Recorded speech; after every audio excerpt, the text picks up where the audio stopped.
everyone. This is Thomas from Springfield Daily. We are in the new studio in the Innovate Springfield Incubator in downtown Springfield. My guest today is Mayor Nancy Rotering, one of the Democratic candidates for Attorney General. Thank you so much for being here, Madam Mayor. Please tell me a little bit about yourself and why you're running for Attorney General. Well, thanks. Well, I appreciate the chance to talk with you. So I am a mayor. I'm in my 7th year as mayor of Highland Park.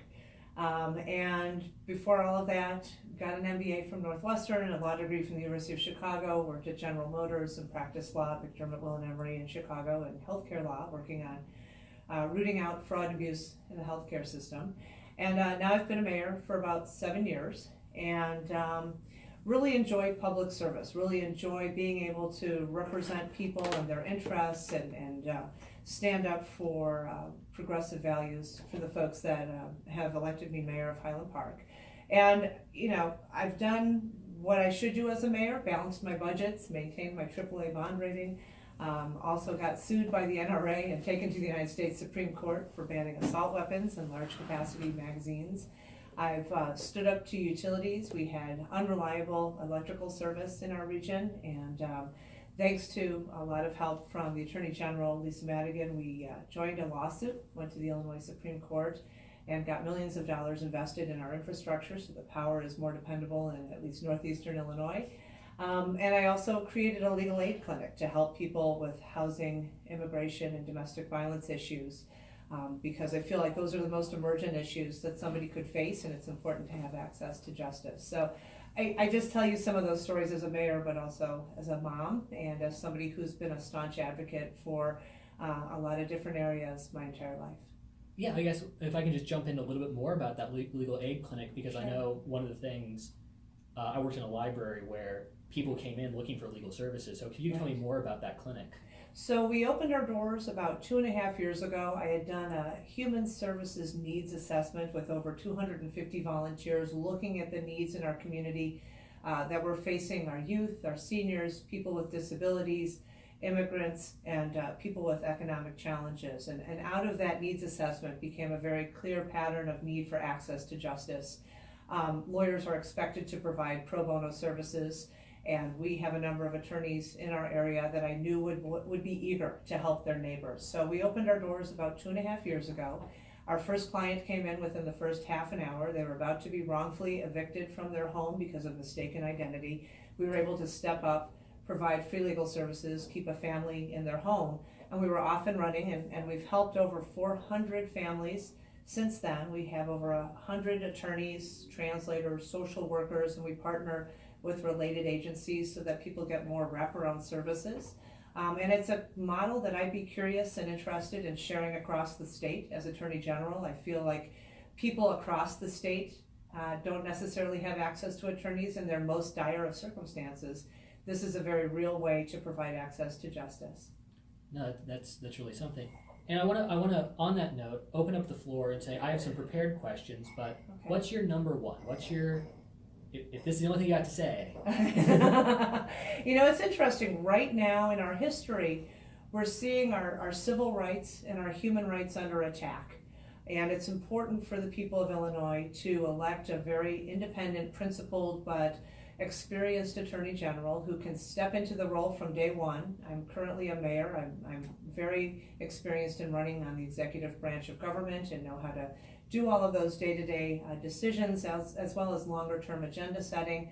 That would be an opportunity for somebody to step in and say, I have your back, Illinois.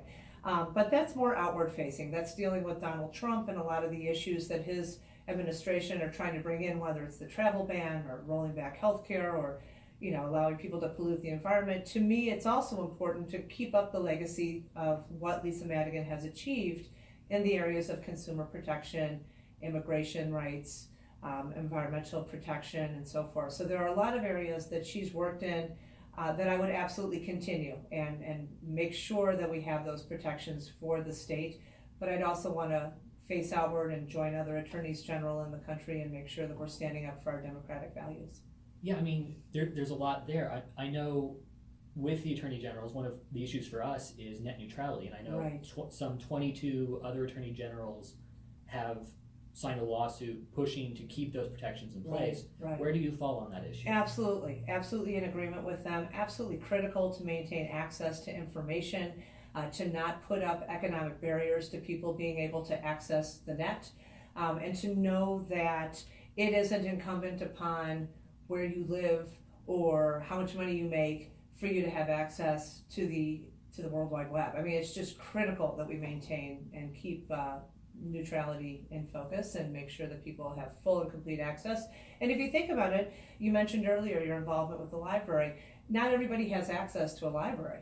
This is bringing the library into your home, and so being able to access it fully and completely is absolutely vital. I'm a strong proponent of public access to information, and this is one of the places where that lives.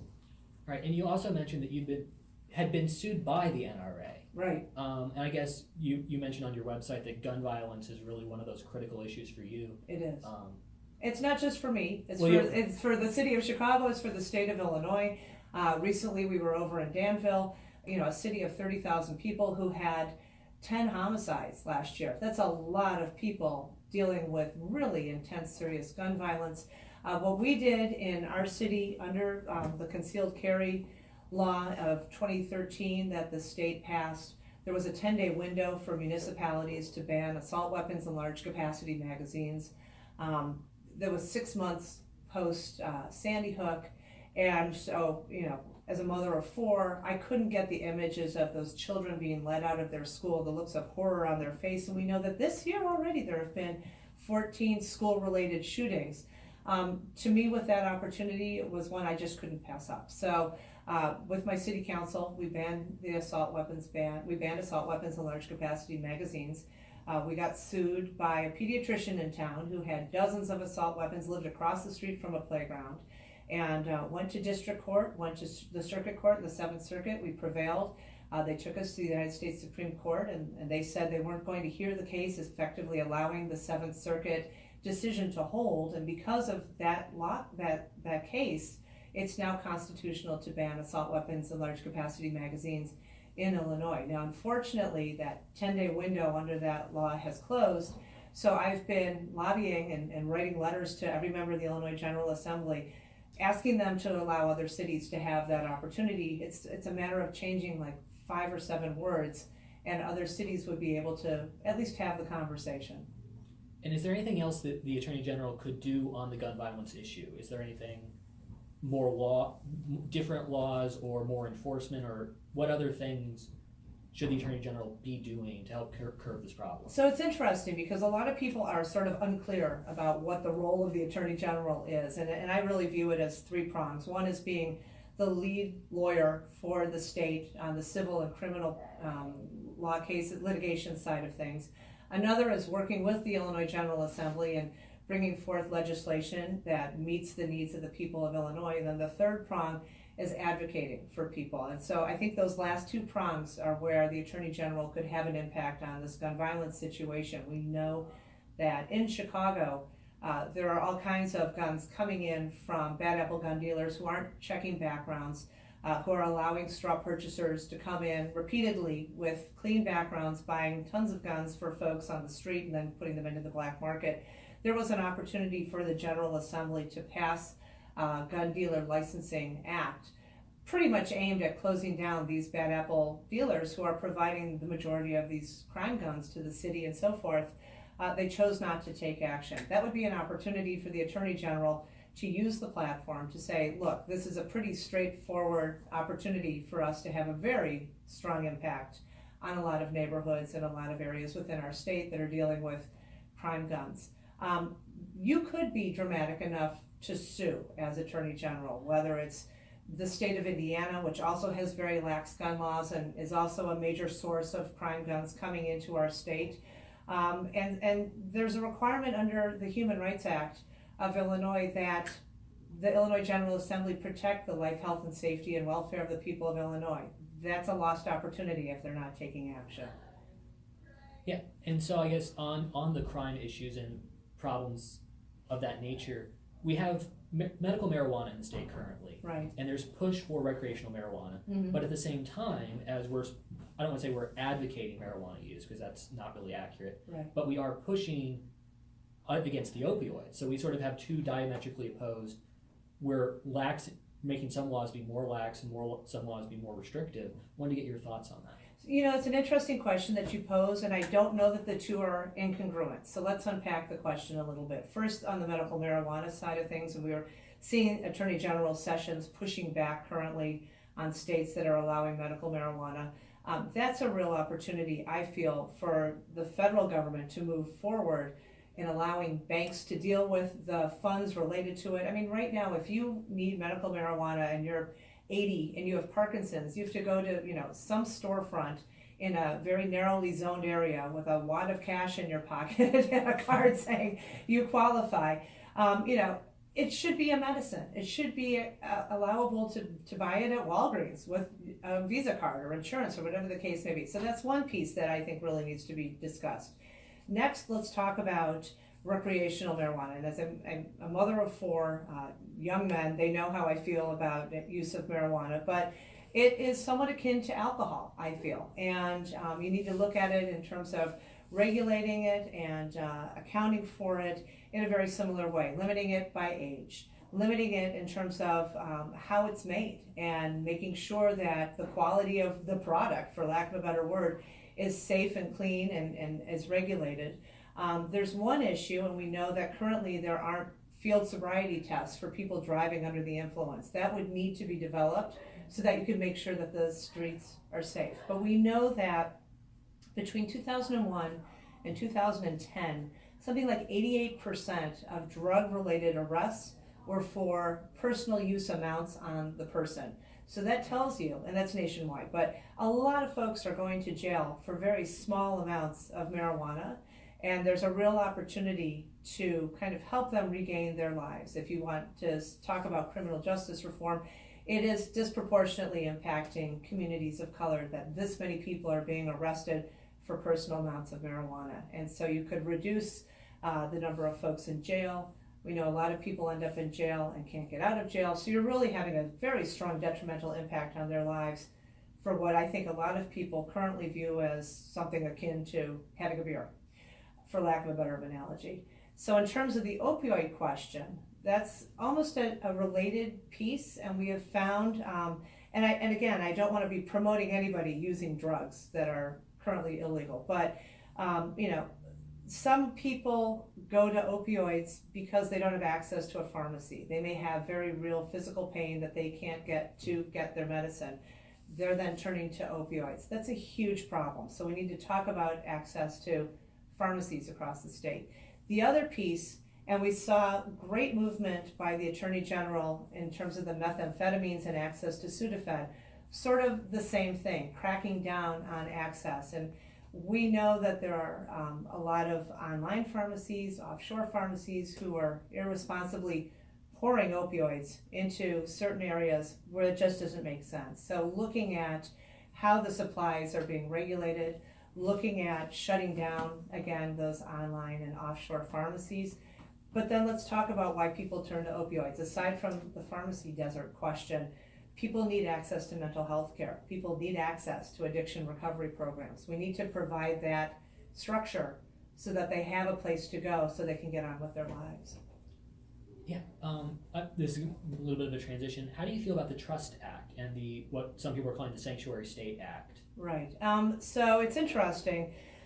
I feel very strongly that public safety first responders should provide public safety to anybody who's in their district or in their region or in their area.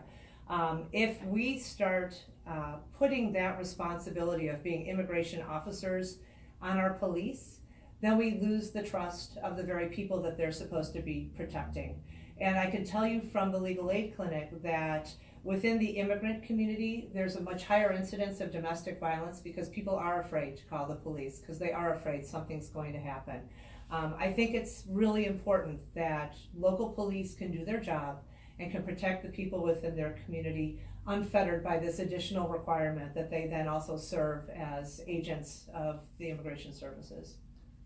Building on that, I don't know if it has passed or not, pushes to make some places like schools, hospitals, and churches require a warrant to cooperate with federal immigration authorities. I don't know if that's actually passed, but I don't know how you would feel about things of that nature, sanctuary areas, Right. even beyond the basic, the law enforcement, but also saying that individual community services can't coordinate in that way. Right. Well, so let's unpack the real question. Be a 9-year-old kid in school who's afraid that if you go to school, you could end up being taken away from your family. That to me is horrible. Children deserve the right to go to school and not be afraid. People should be able to go to the hospital and not be afraid. I mean, these are very basic parts of being human beings. And to me, it's incumbent that they have that safety, that sense of being able to just be a kid and go to school, being able to have a medical emergency and go to the hospital and not fear that you're going to be hauled away from your family. I mean, this is really kind of a unique and interesting time in our country's history. If you think about it, we're a nation of immigrants, and when have we been so pointed and so us versus them in our past that we don't recognize the true value of having immigrants and the many cultural and community assets that they bring to the conversation. No, well, thank you. I think we need to take a commercial break at this moment, but we'll be back in a moment to ask some more questions about not just the specific policy, but about the theory of being Attorney General. Sounds good. All right, this is Thomas Clatterbuck. I'm here with Mayor Nancy Rotering, who's one of the Democratic candidates for Attorney General. Thank you so much for being here, and you've talked about your extensive history in the legal system already. My next question is Me Too, where this really important need to crack down on sexual violence, and unfortunately crack down on sexual violence within state government.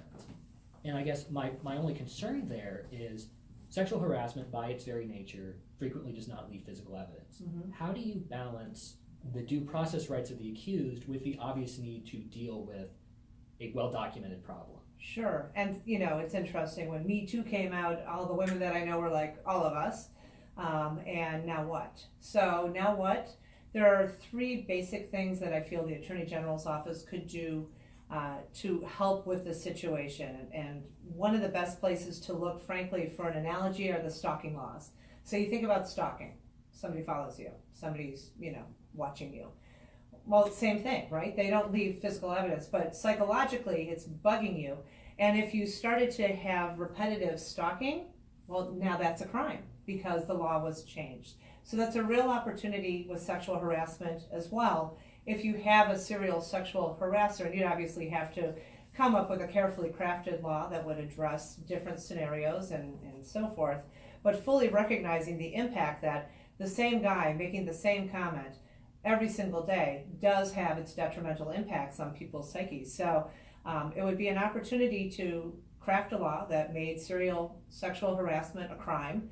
People would be deemed predators and they would need to be prosecuted within the full extent of the law depending on the type and frequency of the harassment.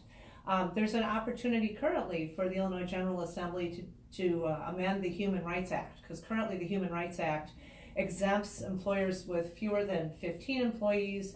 I think based on functionality, possibly government and religion, you're exempt. They should change that. It should be anybody who is an employer isn't allowed to be a sexual harasser or permit sexual harassment. And then lastly, I would see a need to create a confidential hotline to the Attorney General's office, because frequently people are hesitant to report this kind of perpetrator because they're afraid of losing their job, they're afraid of retaliation, they're afraid of physical violence. So you need to have a safe way for people to be able to report and for action to be taken so that they know that they're going to be protected. All right, and then you mentioned earlier, before the break, that you are a progressive. First, what does that mean to you? It means that I strongly support human rights and civil rights and see a real need for us to allow every person to reach their greatest potential. But I'm also a strong supporter of protecting the environment. I'm a member of Planned Parenthood and fully support a woman's right to choose and access to reproductive health.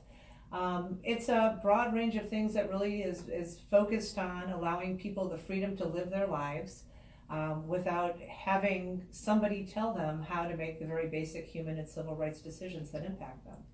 All right, and building on that, before this race, I really didn't consider sort of the party implications of the Attorney General's race. I didn't sort of think about it as being sort of a partisan office. Right. Is it a partisan office?